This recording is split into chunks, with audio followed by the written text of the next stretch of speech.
mystery of the Island of Women.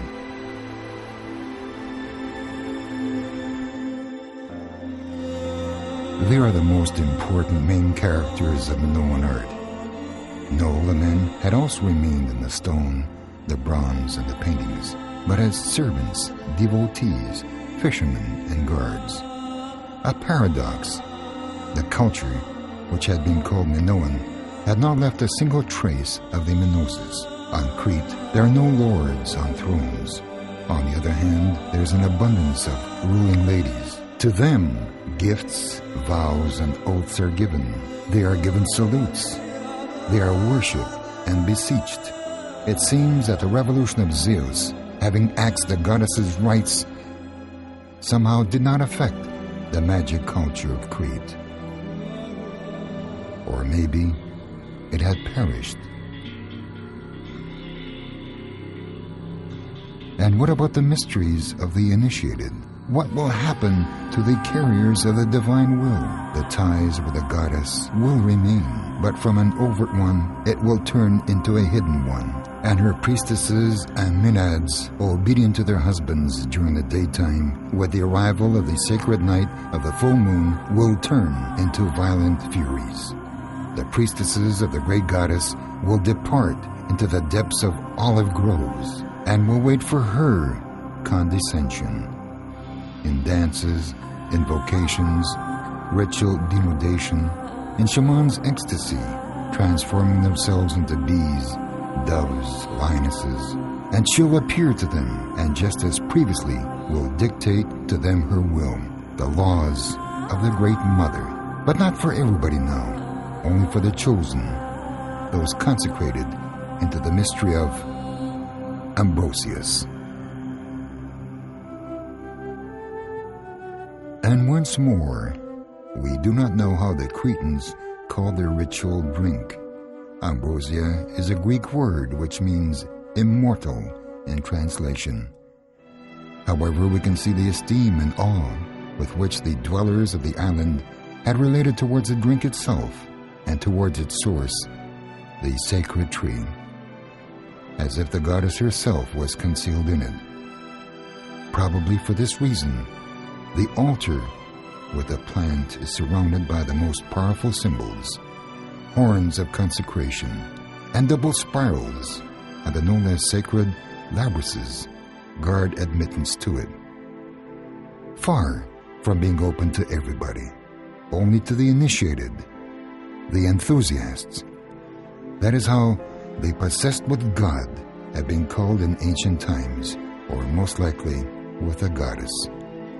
On the famous ring of Minos, we can see her in three forms at once. She sails in a boat, sits by an altar, and hovers above her own throne, consecrating by means of herself three elements: water, earth, and air. And her bare priestesses, maenads, pluck fruit from the sacred tree. It seems that this is all everything. But no. What is it at the pedestal of all the three sanctuaries? What lies there? Are they rocks? Tubers? They seem closest of all to depictions of crocus bulbs, not by their sizes, but by their importance in the lives of Cretans. The crocus is another sacred plant for the dwellers of the island.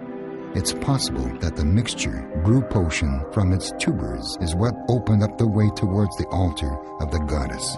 This road cannot be drawn on the map, just like the Minoan religion could not be termed as faith in our understanding. And likewise, we cannot describe the ancient Cretans as believers.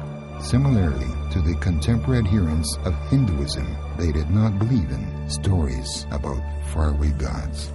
They felt their presence. They observed them, not in a faraway cosmos and the awe-inspiring natural phenomena, but in nature herself, and even closer, just close by, in themselves. Let us ask ourselves the question, why is it that the saffron, a variety of the crocus, as well as the lily, are such frequently encountered plants in the wall paintings of Minoan culture?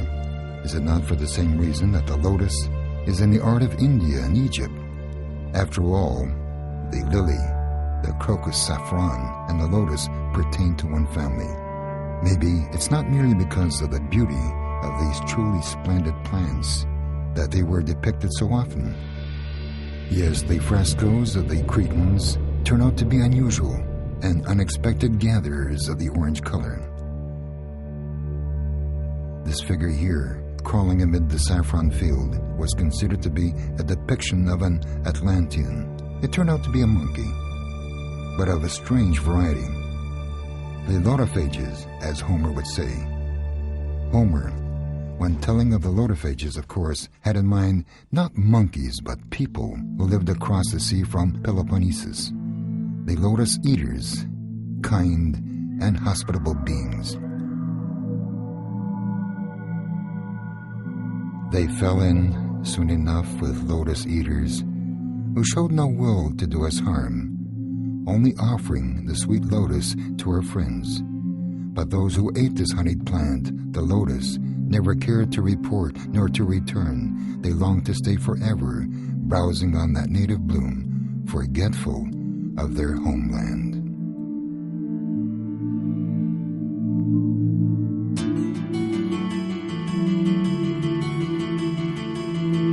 Perhaps the lotophagia contains the clue to the strange manner of Aegean artists.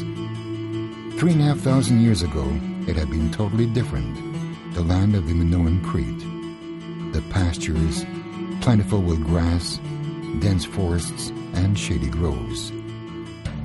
The neighboring peoples had called Crete green and gross, and the location is very favorable, just between Africa, Asia, and Europe. Nothing, as it seemed, could disturb the sweet slumber of the island life. If at a distance of 700 stadiums to the north, under a broad mountain of the circular island, there would not be a mighty volcano slumbering, the one which had generated yet another mystery amid the three continents, the mystery of a fourth mainland.